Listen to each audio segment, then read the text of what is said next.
welcome back. Perp standing in the middle of the sidewalk right here, targeting, doing the palm fixation all the way up there. Right, B, Connecticut Place, BE03328, number 32. As soon as I walk towards the vehicle, he stands up in the middle of the sidewalk, doing the palm fixation drill from afar. So I'm gonna have to probably do this video on the desktop, and then I'm gonna zoom in so you guys can see. Right?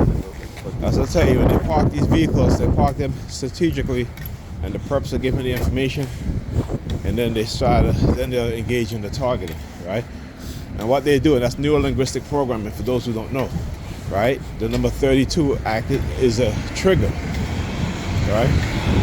And they will do a transference of anchor, meaning that they will try to embed within my mind an association with the number 32 and anything that they have planted in my subconscious, right?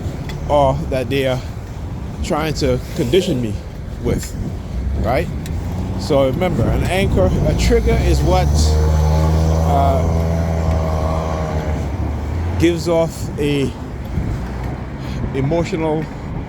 negative emotional response.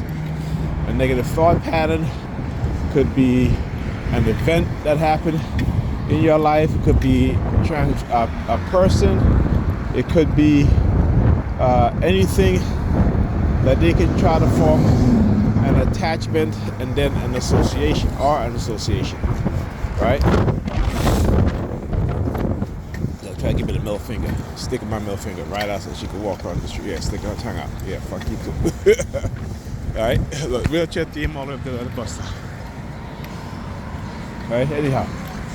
So, like I said, neuro-linguistics. So whenever you experience that, that's because you're conditioned that way, right? And I give you an example of how, particularly my people, black people, are conditioned with an anchor and trigger. So, for example, if a white person comes to you and call you the N-word, right? What that does is that it sets you off. Right? Particularly if you're a black man, right? You might beat the shit out of him, right? You know what I'm saying? And then they will call the cops and charge you with assault, right? So that's something that you have to be aware of. And again, that is just when it comes to black people, it is a universal trigger for us when white people call us that, but it doesn't trigger us when we call each other that. You understand? Even though we say it's the GA and not the ER ending. You know what I'm saying? So anyhow, because a white person can call you the N-word with the GA, and you still get upset. Okay? So there you go. But yeah, that's neuro-linguistic programming, and that tells you that you have been brainwashed, you have been conditioned with a certain response pattern to a trigger. All right, and your response pattern is that's the anchor that has been embedded within your mind. All right, so that's why I say the number 32. It doesn't trigger me. It doesn't trigger me anymore. At least I have severed whatever kind of attachment they'll try to do. All right, or they'll engage in. Okay, so that's the thing too. Also, whenever I keep saying the word engage in, if I'm texting or typing, all right, and that's the word engage.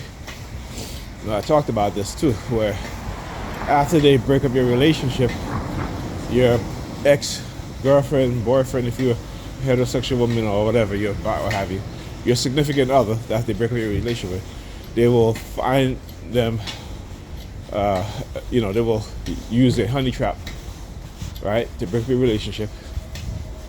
Some things might happen.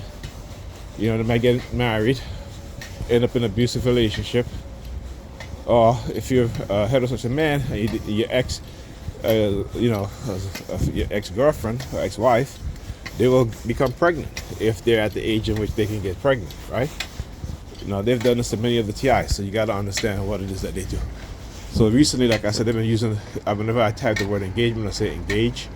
Whenever I say the word engage or engaging, they will use a horn to form some sort of an association or attachment. Talk to you guys in the next video.